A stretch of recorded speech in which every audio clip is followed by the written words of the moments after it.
కానీ మనం ఏదైతే చర్చలకు పోయినామో మరి అక్కడ సీఎం గారు కూడా లేకపోవడం, మరి టీచర్స్ గారితో మన వీడియో కాన్ఫరెన్స్ దానిగా క్యాన్సిల్ చేయాలని చెప్పడం, మరి అలాగే కొన్ని విషయాలు మాట్లాడడానికి మరి వారుగా ఉన్నా కానీ సీఎం గారు ఉంటేనే మన విషయాలు మనకు వస్తాయి, సాల్వేషన్ అవుతుంది. కానీ బయట నుంచి చాలా పెద్ద సంఖ్యలో వేల సంఖ్యలో కార్మికులు, ఇంజనీర్లు, అధికారులు గారు వచ్చారు. దృష్టి పెట్టుకొని మీరు ఒక సానుకూల నిర్ణయం తీసుకోకపోతే కొన్ని ఇబ్బందులు వస్తాయని కూడా చెప్పడం జరిగింది. మరి కొద్దిగా బ్రీఫ్గా వారు తెలియపరచడం జరిగింది. మనం మీరంతా దృష్టిలో పెట్టుకోవాలి. మన ప్రాబ్లం అయితే ఇప్పటివరకు అయితే సాల్వ్ కాలేదు. మరి రేపు మన యొక్క చిన్న చిన్న సమస్యలు అయితే మనకు చాలా ఉన్నాయి.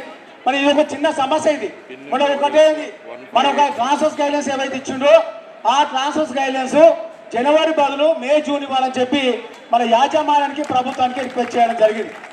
మన గౌరవ సీఎం గారికి మా వారు కూడా మన 22వ తారీఖు నాడు ఎల్పీడీసీఎల్, ఎస్పీడీసీఎల్, ట్రాన్స్కో, జెన్కో వారికి మరి 22 నాడు ఇవ్వడం జరిగింది. మరి 24 వరకు మీరు ఏవైతే ఉన్నారో ఖచ్చితంగా మాతో చర్చ జరిపి మా యొక్క అనుకూలంగా, సానుకూలంగా స్పందించాలని చెప్పి యాజమాన్యాలకు లేఖ చేయడం జరిగింది. దాని తర్వాత మన ఎనర్జీ సెక్రటరీ గారుగా, ప్రిన్సిపల్ ఎనర్జీ సెక్రటరీ గారుగా ఇవ్వడం జరిగింది. మన అక్కడ స్పందన లేకపోవడం, మరి అలాగే ఏదైతే డిప్యూటీ సీఎం గారు, గౌరవ డిప్యూటీ సీఎం గారు, గౌరవ ఉప ముఖ్యమంత్రి గారు మన మల్లు భట్టి విక్రమార్క గారు వారిని కూడా ఆదివారం అపాయింట్మెంట్ తీసుకొని వారిని కలవడం జరిగింది. వారు సానుకూలంగా స్పందించారు.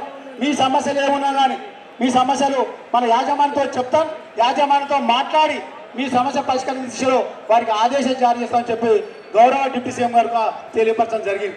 అసలైన తొలి వెలుగు. ఫాలో వాట్సాప్ @తొలి వెలుగు అఫీషియల్.